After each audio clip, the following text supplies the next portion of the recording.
Welcome to Authors of the Pacific Northwest, where we connect authors with new listeners and provide advice to aspiring authors on the business of writing. I'm your host, Vikki J. Carter. So hi there, podcast listeners. Thank you so much for coming back to another week of the Authors of the Pacific Northwest. And today I have the pleasure of introducing you to an author that's in my area, and his name is David Devine. So David, say hi to the listeners. Hello there. So David, you have one of the easiest names for me to ever pronounce, so I appreciate it. It was a gift from my parents. Yes. And I had to wonder if it was truly your name, but what a great name to have. So it's definitely an author's name. Yeah. So David, why don't we start out with you letting us know what state you live in this beautiful Pacific Northwest. Okay. Well, I live in Washington State. It was, we moved here from Oregon, excuse me, and prior to living in Oregon and pretty much raising most of the family there in Oregon, we had lived in Phoenix, Arizona area, greater Metro Phoenix. So we adopted the Pacific Northwest via the Willamette Valley in Oregon, kind of farming country, and then events led us to the northern end in Columbia County, right across the river. And then after a couple of years, we ended up on this side of the river and really enjoy it. Oh, wonderful. Well, Phoenix, Arizona is quite a contrast from Washington and Oregon. So huge contrast. Yes, Yeah. I do love Phoenix, though. I was born in Arizona. I was born in Miami Globe, so we're east of Phoenix quite a bit, a little minor town that I don't believe exists any longer. And so I think it does. I'm not sure. My parents don't claim that it does, but I haven't been back. We used to visit my grandparents and stuff, but I have been to Phoenix quite often for work and work training, and I love that area. So you bet. So nice. Well, wonderful. So I love to ask a lot of questions about who you are so that listeners can get to know you. So do you have a day job, or are you one of those lucky ones that get to write full time? I don't get to write full time, but maybe more than some other folks. So when I'm not writing my own material, I also ghostwrite. Mm-hmm. And I do have some latitude to be able to invest that time and effort. The days adjust accordingly, right? So, and that involves deadlines, and it could be 2 hours a day, it could be 12 hours a day. It all depends. Exactly. So that's been fun, and it's not for everybody. I get that, but I've enjoyed doing it because it does let me continue to write and help other people, fulfill their dreams. And that brings a question to my mind, because occasionally somebody will say something on the podcast that I'll deviate a little bit. David, how do you become a ghostwriter? How did you land that? Did you start with one author that needed some help and it just went from there? That's exactly how it happened. This was an older gentleman who saw that I'd come out with a book. He was excited about that. He begged me for, I'm going to say, almost 2 years to help him with his book. But I just kind of put him off, and then he turned 83. And I'm like, well, he may not have another 2 years for me to put off. So, my timing was right as far as my time, my availability. And so I agreed to help him do that. And one of the main things is, Vikki, and this poor guy.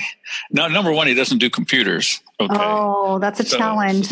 Well, yeah. See what I mean? So how are you ever going to get a book out if you don't do that? And so he was kind of doomed from the start. But worse than that, he lives up in your general area, and he winters, and his wife wintered down in Southern California, and was back up here in the summertime. 2 summers ago, I guess it's been now. And while he left all of his box of 4 years of research and drafts and this and that, handwritten drafts, in a box at the winter home. And while they were up here, a well-meaning cleaning crew threw the box out.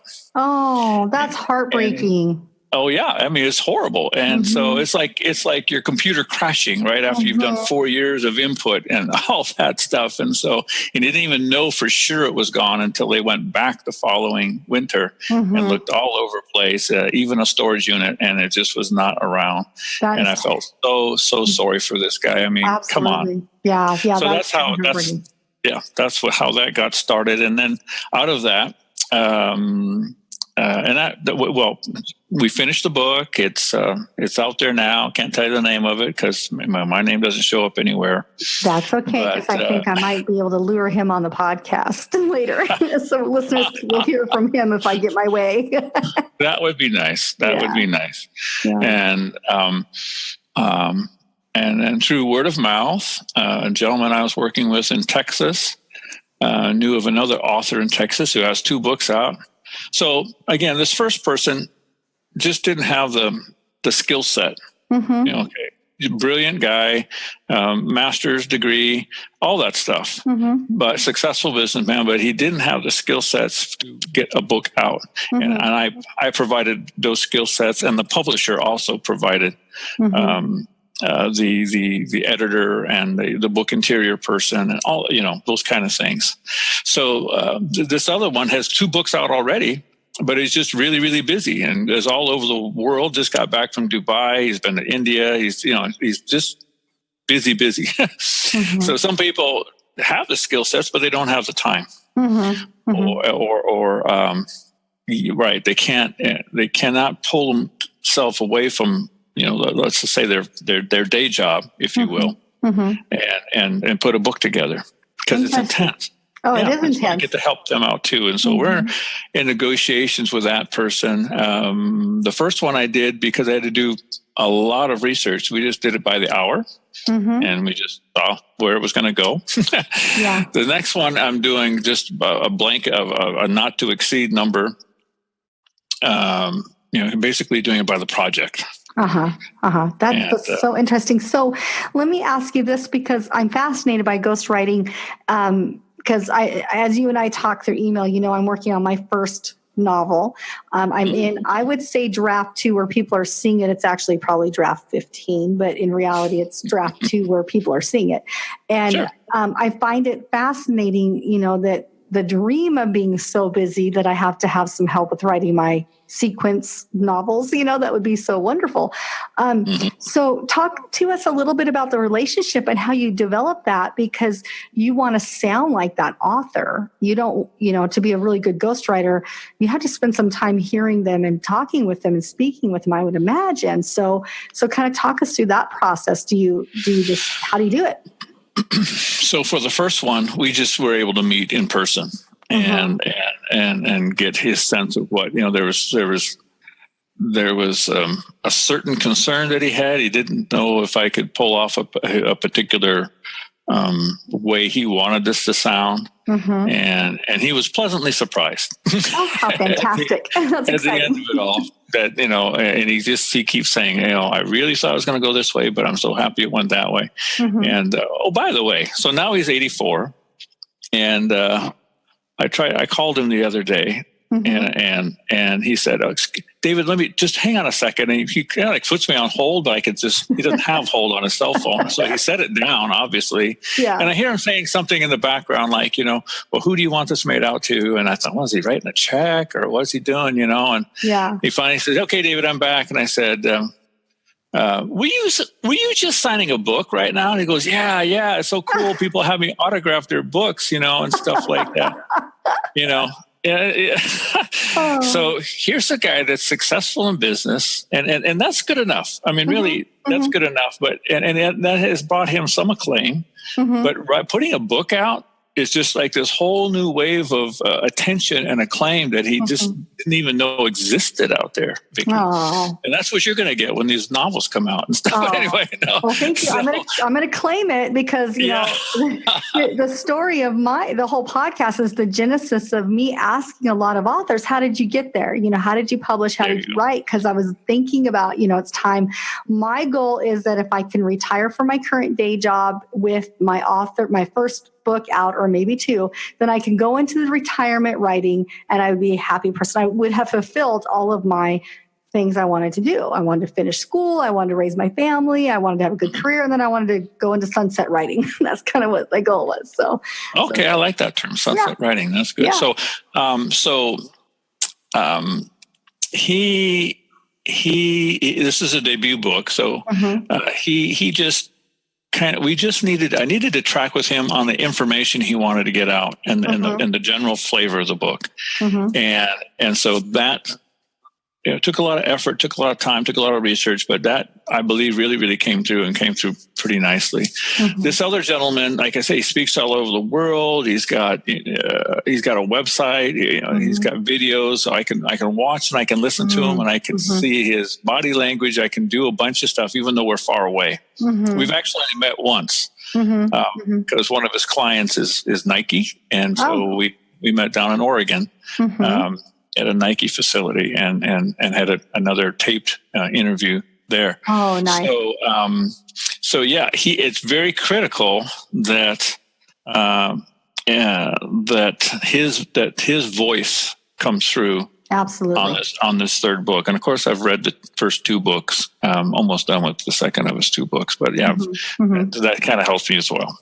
Oh, fantastic. What great insight for those that are thinking about, you know, launching into being an author and finding a way to have a career. You know, you can become an editor for other people. You can maybe if you're great at drawing, you can become an illustrator. You know, there's a lot of little opportunities that are out there. So I think the ghostwriting is a fascinating opportunity, but I really feel like it has to be developed on a relationship, just like probably publishing and everything else, you know, or working with editors. You have to have that relationship. I can't imagine. So, and it helps. So I got the referral from initially this fellow called my friend and said, would you ghostwrite my third book? And he said, I don't do ghostwriting, but I know somebody who does. You see, and that's how that happened. Works a lot better than a piece of cardboard standing on a corner in Portland, you know, saying, you know, we'll write for food or something. Exactly. Like that. That doesn't work. I haven't tried it, but I'm just telling you, I don't think that's going to work. That's awesome. I love it. Well, I ask this stumper question almost to all my authors that come on the podcast. So, David, what's one thing you would like new readers to know about you up front? And it doesn't have to be about your writing style. It could be just about you as a person.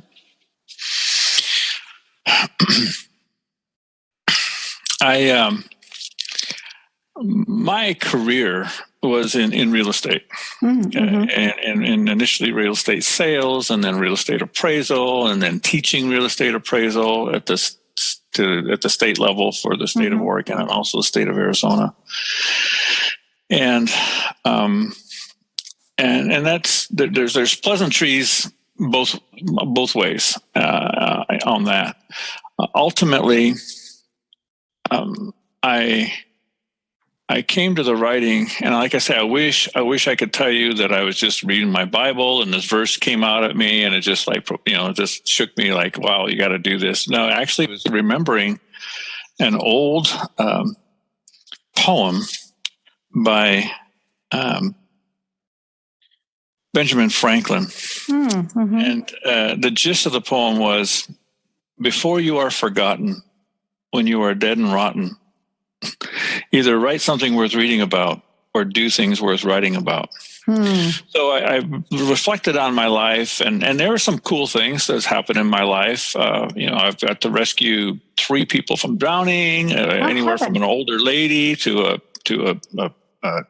a baby and a young person, and I've got to be a driver and 2 presidential motorcades. That's kind of cool too. That's very cool.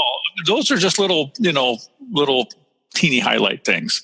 But if you just kind of stand back, look at it, I said, I really don't think I have anything that I have done that I can write about.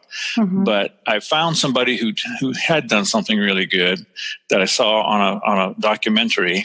And he's in Washington State as well, but way on the other side. And so I reached out to him. And it was just a matter of,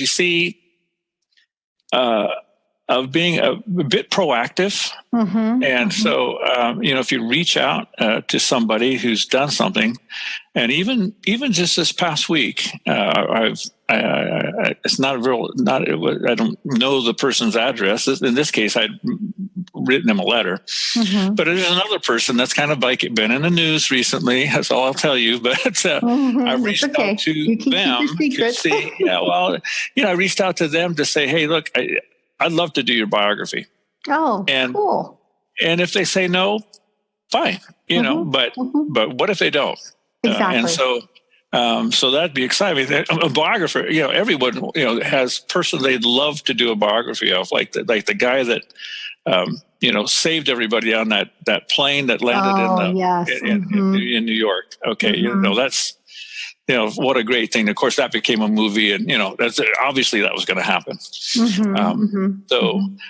But, the one I just went after is, let's just say, the big fish. That's exciting. Because everybody else can go after people like that. But this guy that I wrote the letter to, he was, I was living in Oregon at the time, but he's almost, he only lived 4 hours away or so. And it worked out. So I'm happy about it. That's the book I'll be reading from a little bit later.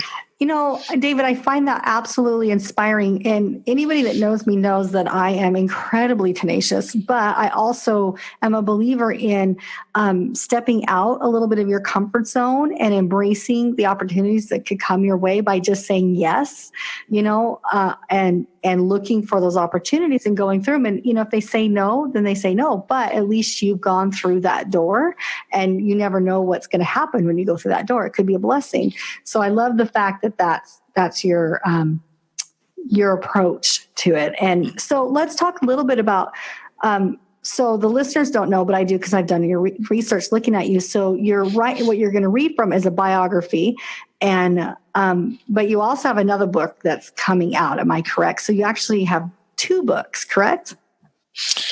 Well, everything's kind of out, and so I started out with this biography in 2014. And then also wrote a little, what I'll call a little novella, a young adult, what I call a coming of age health book.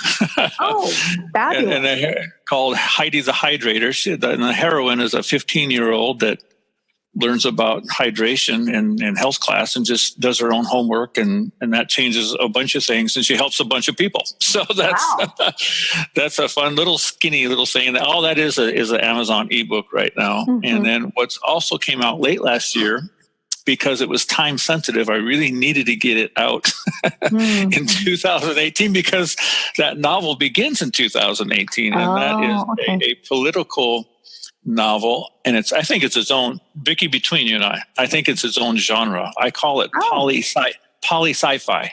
Oh, I like it. That's fantastic. So it's political science fiction. It's not just fiction, but it's political science fiction. Anyway, that's called Lottery President. Oh, interesting. Very, very interesting. Timely title, that's for sure. Yes, ma'am.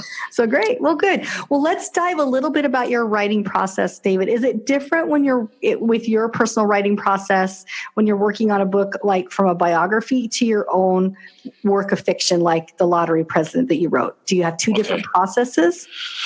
Well, in the biography, there was a lot of traveling up to Paul Gauchi's place and taping some interviews in his living room, and also going around. He's a world famous gardener and orchardist. So, of course, I spent time there. I've been on a lot of his tours and had private tours. That's how that all got started. And so, and it meant spending a couple nights at his place and just being around for a bunch of things and just seeing how he lives his life. Yeah, exactly. So that was intense that way. While I was writing this book, I got the idea for a screenplay and actually, well, that's a long story. 2 screenplays and a bunch of, it was kind of a creative download thing, like a when it rains it pours kind of download. Oh, yeah. I have those moments. Okay, downpour. Anyhow, I'm like, whoa, this is a distraction. I really, really need to get this book out. And so I did what I think almost any writer would do, just grab the big yellow legal pad or whatever, and just kind of brain dump some quick things onto it. And then so you can just like set it aside, put it way on the back burner. Because again, I didn't want it to be a distraction, but I thought, wow, this is cool. This is a great concept. It was going to be a screenplay. And since I've never done a screenplay before, maybe it's a crutch that real screenplay folks don't need, writers don't need. But I had to imagine the main character, who that person would be, who that actor would be, to help me through the scenes. Well, as it turned out, that actor was Robin Williams. Oh, and so when he died, Vikki, the whole project died. Just you talk about taking the wind out of your sails. Exactly. So it lay dormant for 2 years at least.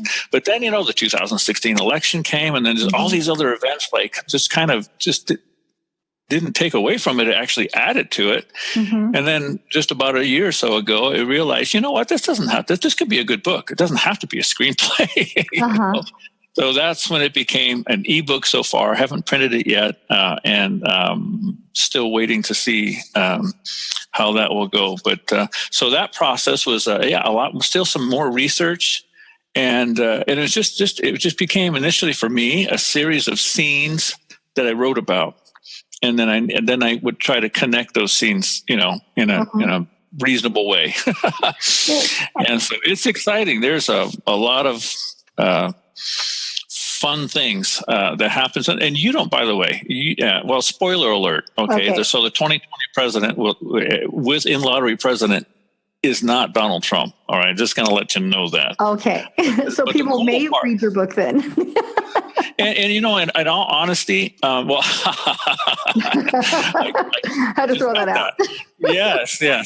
In all honesty, you don't have to be a liberal or you don't have to be a conservative to enjoy lottery president. Lottery president is almost apolitical. So, and so it's really meant to just be a breath of fresh air, kind of a little bit escapism. Oh, I think most of us need that, right? I mean, we were talking earlier, listeners, that we weren't going to mention the day that we're actually recording this, but it is the day that we all have to have our taxes in.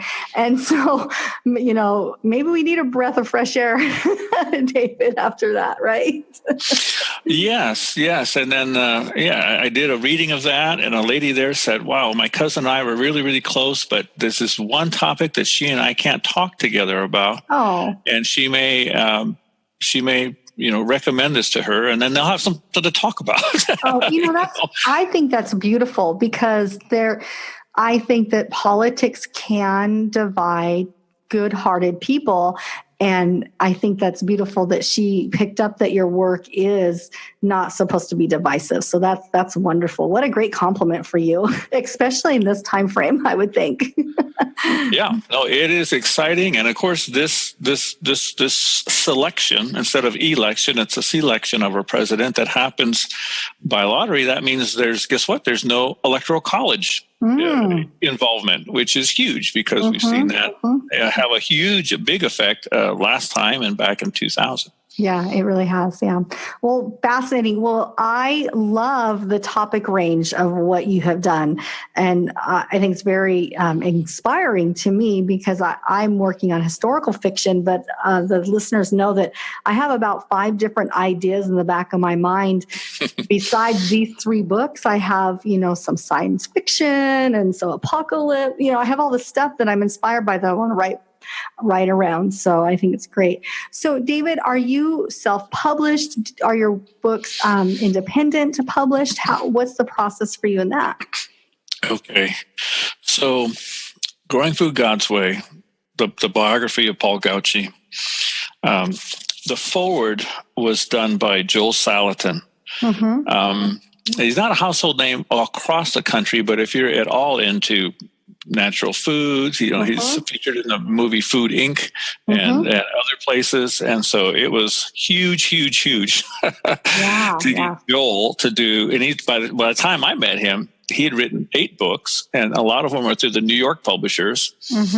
And I just asked him, I said, Joel, should I pursue traditional publishing or self-publishing? He said, David, I've done the one. And he said, believe me, my next one's going to be self-published. Oh, interesting. It was. If you look at his books, his recent books, the publisher is Polyface Farms, which is a farm in the Shenandoah Valley in Virginia. And so, he's voted by Time Magazine as the most innovative farmer. He's huge. And so it was very exciting. And again, the timing, he kind of, I heard that he had either knew Paul Gauci or knew of him. And I rushed, try to get the manuscript done. And I finally had it, I would say 99% done. And I called him in Virginia. He said, David, get it to me quickly. I've got to go to do a speaking engagement in Australia, and I'm going to be on the plane a long time. That's when I would read it. So I FedExed it over to him. Oh, I love it. The whole manuscript. And I really believe if someone's going to give you a forward, that you got to let them see what they're forwarding, if you will, what they're getting into. So, and in fact, if it's not breaking a rule, part of my reading would be his forwards, because I'm, if I may just eat a little bit of humble pie before you and the audience, I'm pretty quick to tell people that the best style of writing in Growing Through God's Way is in the forward. Okay. And David, there are no rules on this podcast because I make the rules, and if you want to read that, we are all for it. Okay, it'll go kind of quickly, and then I'll maybe move over to something else. Oh, we're totally fine. We would love to hear that too. So I think that would be great. So yeah. Well, fantastic. Good. Well, good. So let me ask you this question, because it might be different between each work that you're working on, but what's your inspiration? What keeps you going? Okay. Well, Vikki, what this octogenarian is finding out is that creating a sound business, debt free, been in business for 5 decades. Okay, is a good thing, but it's one of those things that you're only as good as your last successful business kind of thing. And then when you leave that or you retire or whatever, then, it is what it is. But when you write, you're leaving something that's going to last longer than you. Okay. And so all this is, his book's a self-help book. And so, long after he's gone, he can still help people. That's pretty amazing. And it fits right into kind of what he wanted to do anyway.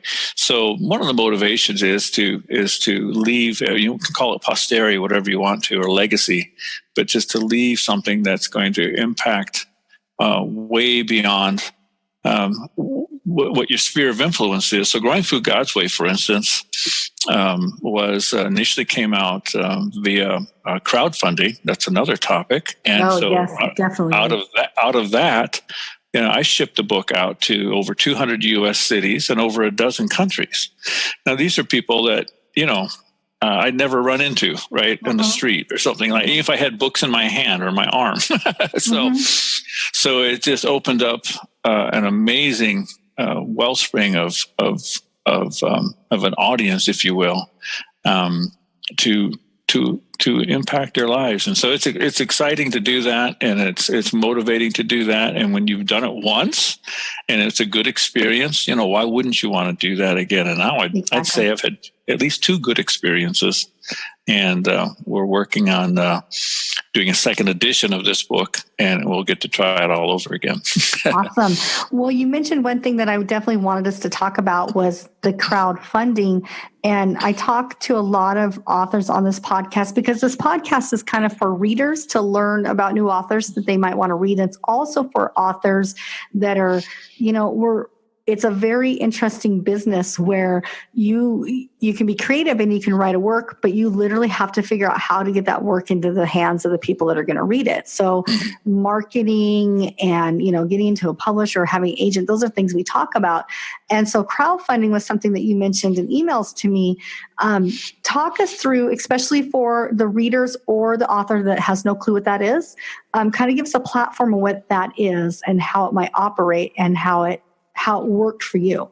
Sure. Well, so back in 2014, there were just like maybe two to choose from. Mm-hmm. That was before, which is probably the one that most listeners have heard to, is like GoFundMe, right? Yep. Exactly. Something bad happened to somebody, and they started GoFundMe for that person or that organization. So that's GoFundMe is a prime example of crowdfunding. It's using, instead of one or two people giving a lot of money, you have a lot of people giving very little money. Mm-hmm. But it's easier to do, because it's not a huge commitment.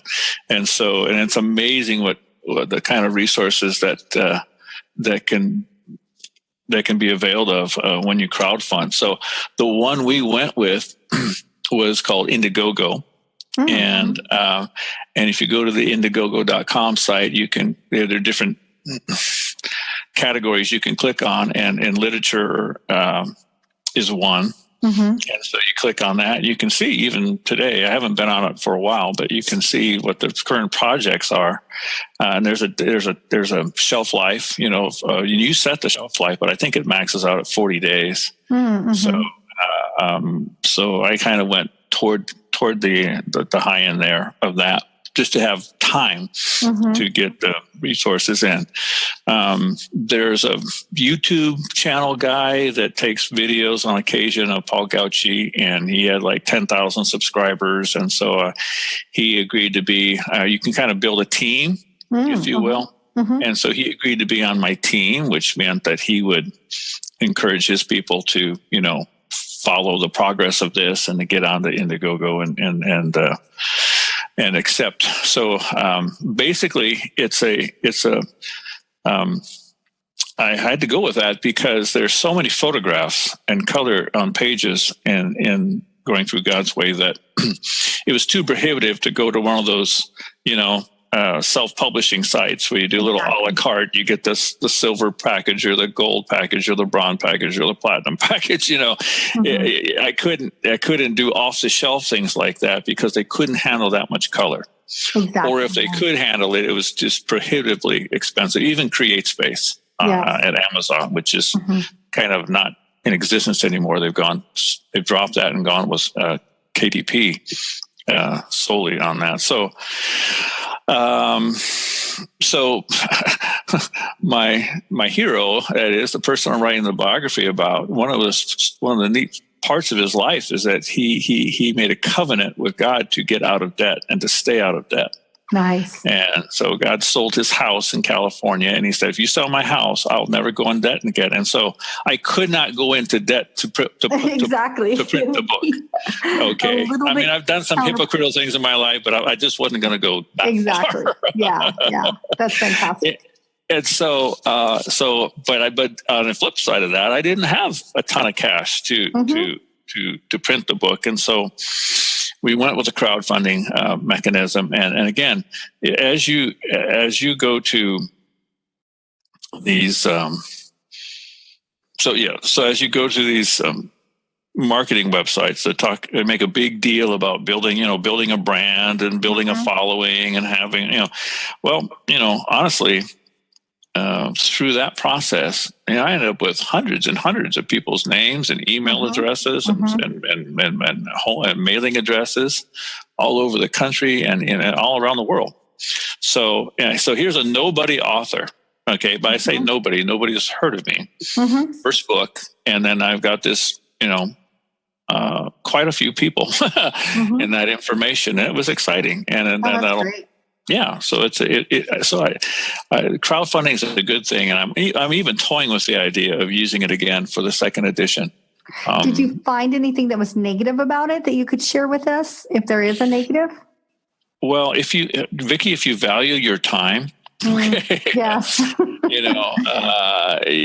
Unlike Amazon, where they do all the shipping, Yes. within Indiegogo or other crowdfunding venues, you have to do all the shipping and packaging.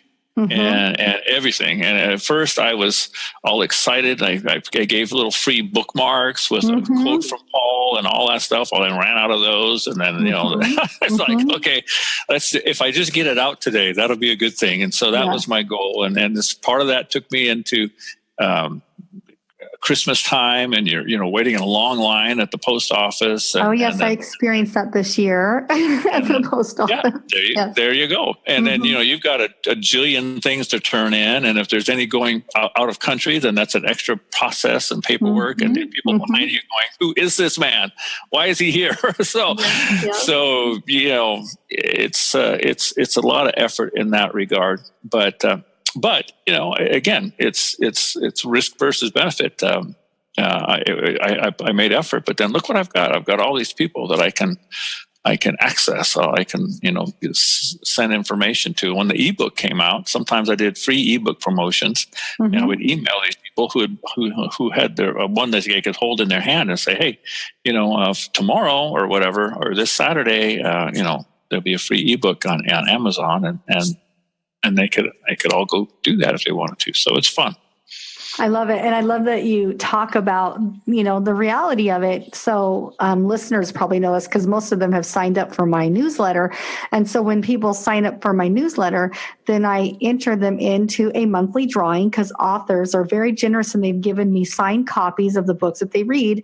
And I like to give those out to listeners. And so I started a mailing list where I draw from.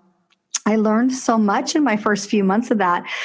For a while, I was sending the books out, not realizing that there's a United States book flat rate that I could be using.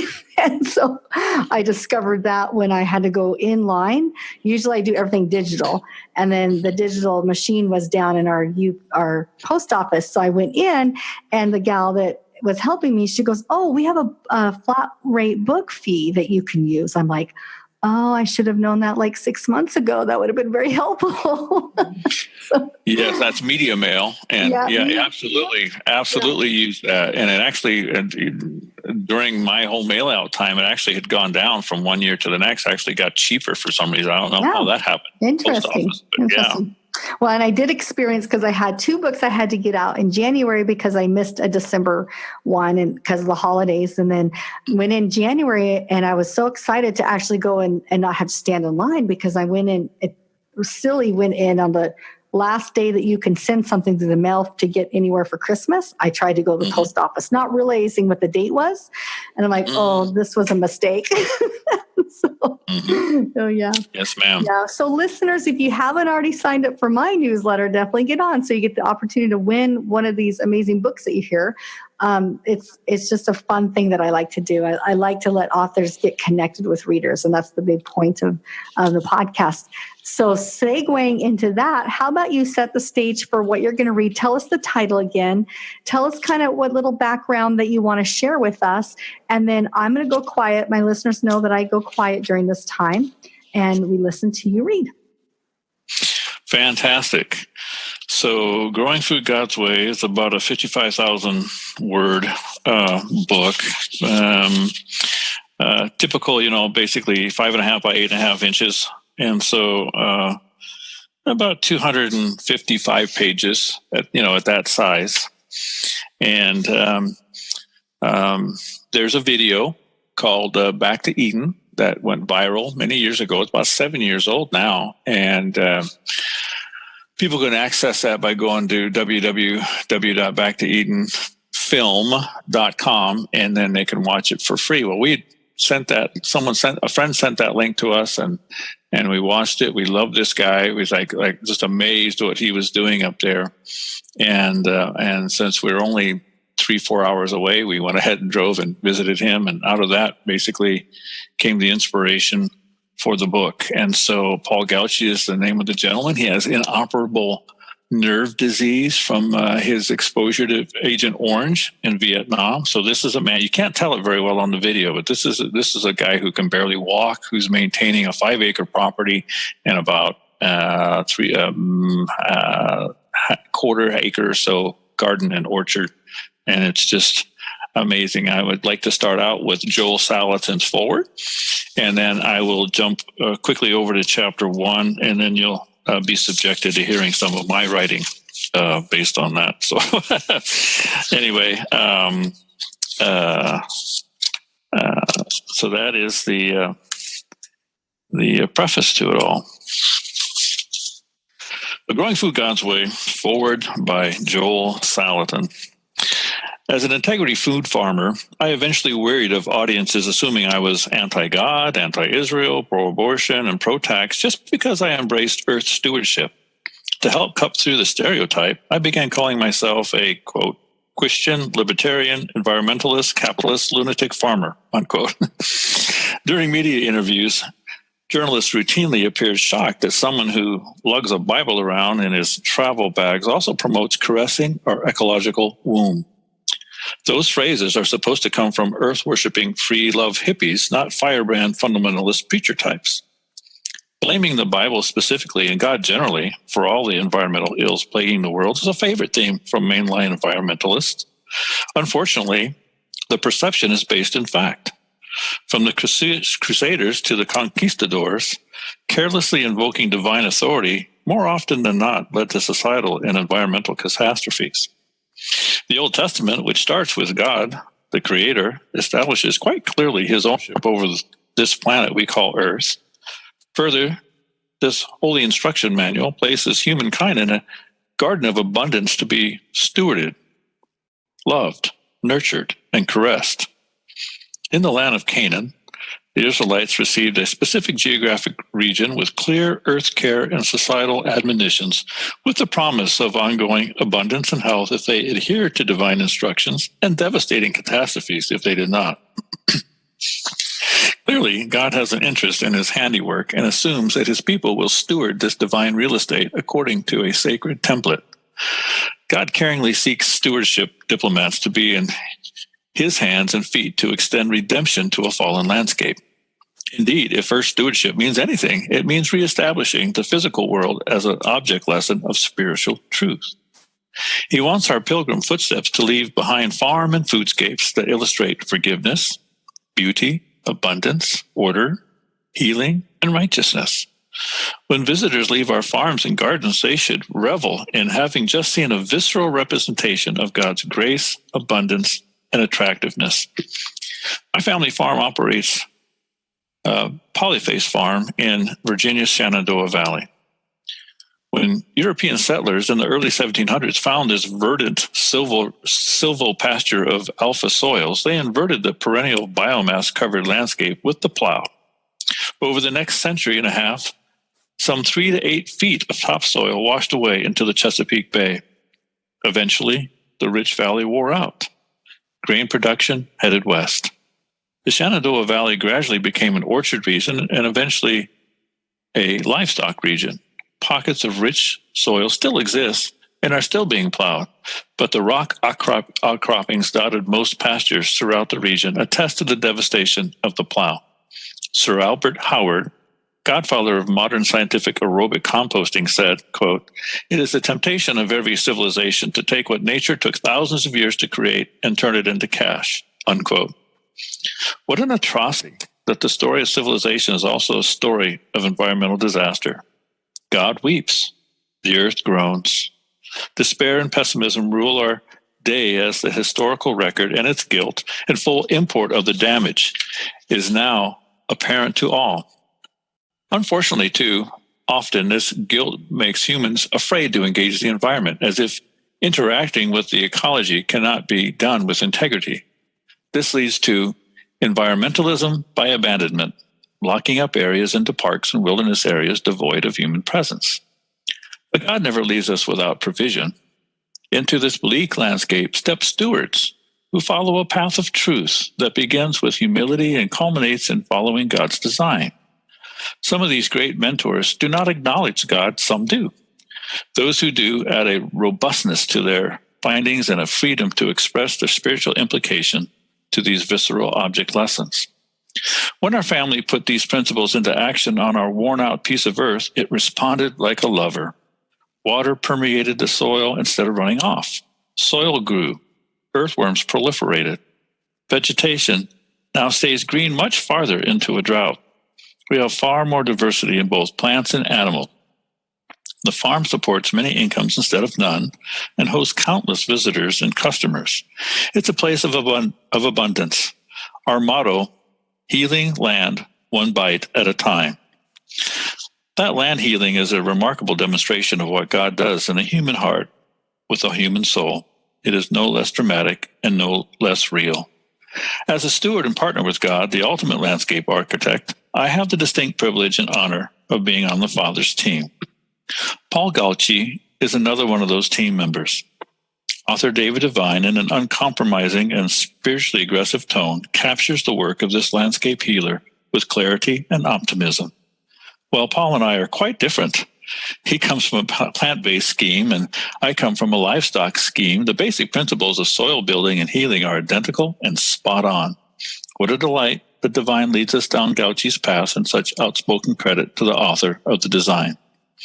What I especially appreciate about this book is that it offers another example of earth stewardship from a Judeo-Christian heritage. It shows that we can love God and cherish the earth also. Well, I could argue some points and might even label some as extreme. All prophets are labeled extremists in their day. What's too much, lay aside for another day. It's okay to eat in small bites. The mechanics of Paul's covering, the reasoning of his carbon-centric system, and the journey of his heart must be appreciated by everyone, and especially people in the faith community. The ramifications of Paul's finding are profound. Soil building, no chemical fertilizers, integrated community abundance, human wellness, which is fewer doctors and pharmaceuticals, landscape hydration rather than desertification. These are not small outcomes. Devine's writing style is akin to drinking out of a fire hose. Get ready. But above all, regardless of your current faith situation, appreciate the ecological principles and appreciate that Paul is a man who has a childlike relationship with his Redeemer and who dares to seek divine counsel for daily problems. This is a compelling way to live. Joel Salatin.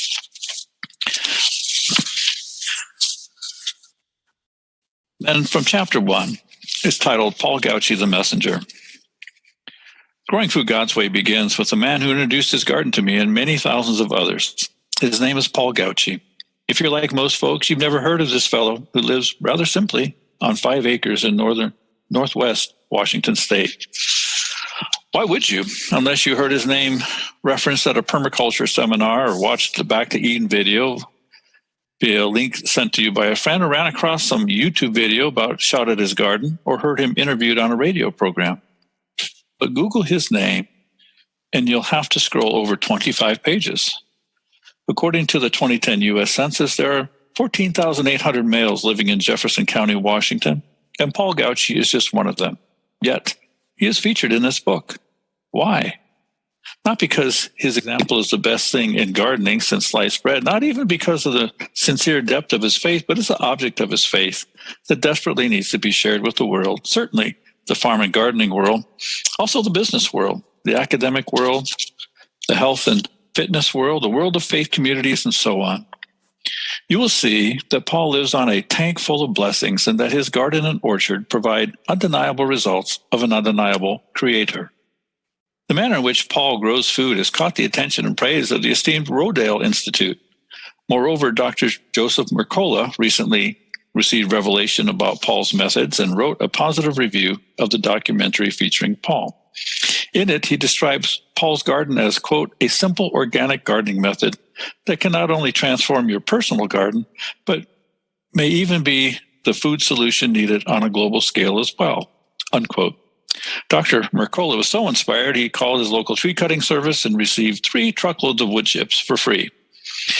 Finally, in a recent edition of Mother Earth News, an article entitled Grow More Food in Less Space, parentheses, with less work, close paren, noted 2 gardening methods that have been around for decades. A, square foot gardening, and B, biointensive gardening.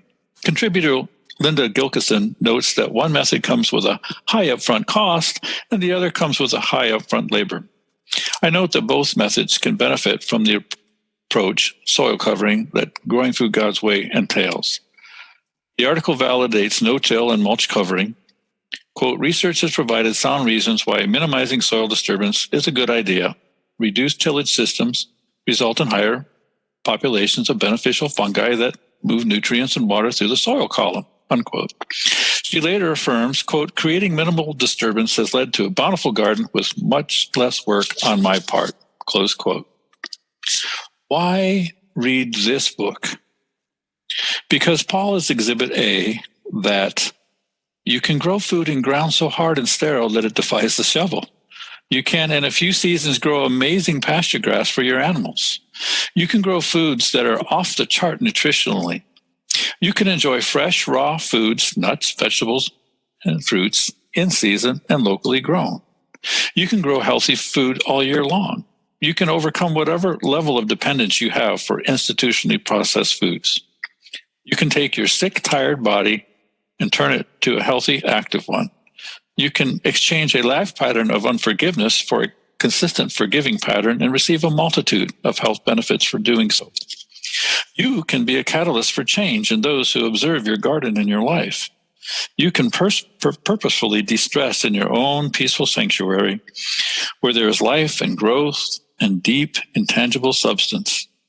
You can transform your life with newfound gratefulness. You can grow excellent food with much less work. The only question is, are you ready? If you desire to live life with one or more of the above characteristics Paul Gauci is experiencing, then fasten your seatbelt, put your seat in the upright position, and stow your tray table. It's time to land in your own Garden of Eden. So that concludes the foreword in chapter 1. Oh, absolutely wonderful. I love it. And I think your writing style is fantastic. so David, very, very good. And I think that you presented very well with the foreword and that first chapter. So listeners, if you're intrigued and you find David's book, make sure you let him know you heard it from the podcast, because it's always nice to know where we hear things from. And David, thanks so much for coming and being here and sharing your work and introducing us to Paul's work as well. And I would love to have you back on the future with your fiction novel too, and we can talk about that. Yes, ma'am. That'd be fantastic. Awesome. And I'll make sure that listeners, some of the things that David talked about will be in show notes so you can track it down and find the video and some of the other things that he mentioned. So fantastic. Well, David, thank you for being here.